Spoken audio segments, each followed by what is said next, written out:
So in anaerobic respiration, as mentioned earlier on, we are using the absence of oxygen and only a small amount of energy is being released. It happens in both humans and yeast. So why is it that aerobic respiration, it produces so much energy, but anaerobic respiration can also take place in humans? So think about it, if you are doing a very short run, you will have rapid muscle contraction, correct? When you just suddenly run, you have got rapid muscle contraction. So because of this, your aerobic respiration is unable to start immediately. So what happens during this period of time is the anaerobic respiration will take over first in order to compensate for the amount of energy that is required suddenly.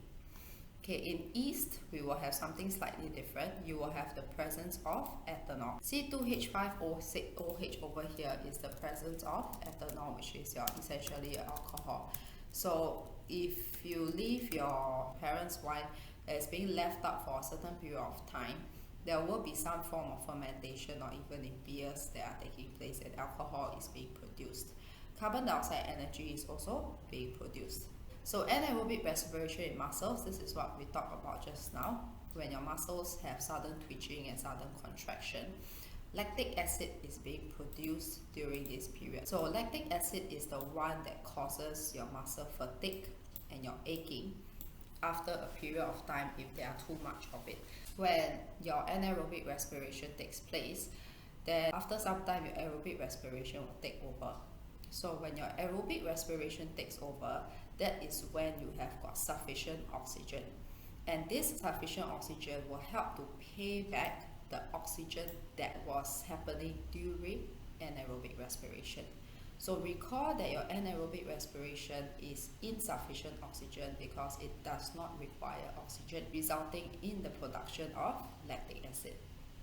So when there is sufficient oxygen coming in, the oxygen debt is being repaid, and the excess lactic acid that was accumulated is oxidized in the liver. So during this oxidation in the liver, the lactic acid is converted to glucose. And since glucose is used for aerobic respiration, the converted glucose can now be used back for aerobic respiration. So next we will look at the experiments to investigate your respiration. It's quite straightforward.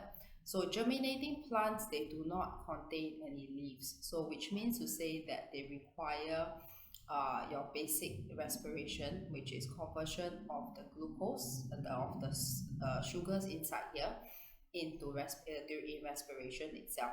So over here, your seeds itself will have enzymes that will break down the sugars in them into glucose, and the glucose will then be used as part of the respiration process in which heat is being released. Okay, so when heat is being released, you will see that there will be an increase in temperature, and that's when germination takes place. So once you have the first green leaf that sprouts up, photosynthesis can take over.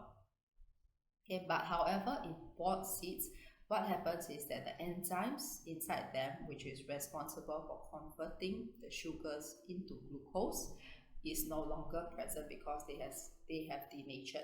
So therefore, there will not be any respiration that will be able to take place simply because there are not any sugars.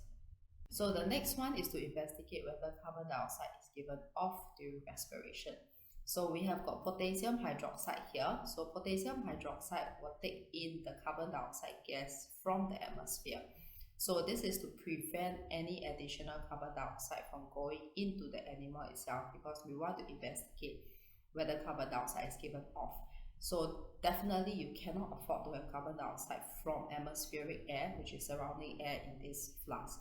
So carbon dioxide, which is an acidic oxide that you learned in chemistry, will be absorbed by the alkali potassium hydroxide. And this absorption is tested using lime water. So your lime water, your calcium hydroxide, is not supposed to turn milky, chalky, or have a white precipitate. So this will show that there is no carbon dioxide and all the potassium has absorbed the carbon dioxide.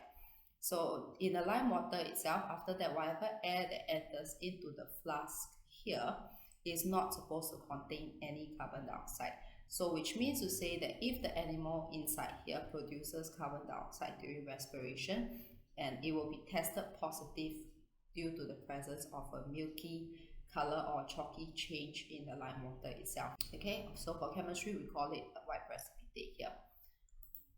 Alright, so moving down itself, the next one here.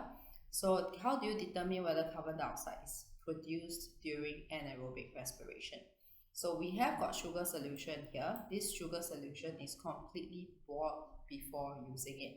So the boiling process will remove all your oxygen, remove any oxygen inside it. And we put in yeast because yeast itself is involved in anaerobic respiration under fermentation, which we look at just now. If there is carbon dioxide being produced, this will be shown positive by a white precipitate at lime water itself. Okay, so that's the end of the first part of respiration.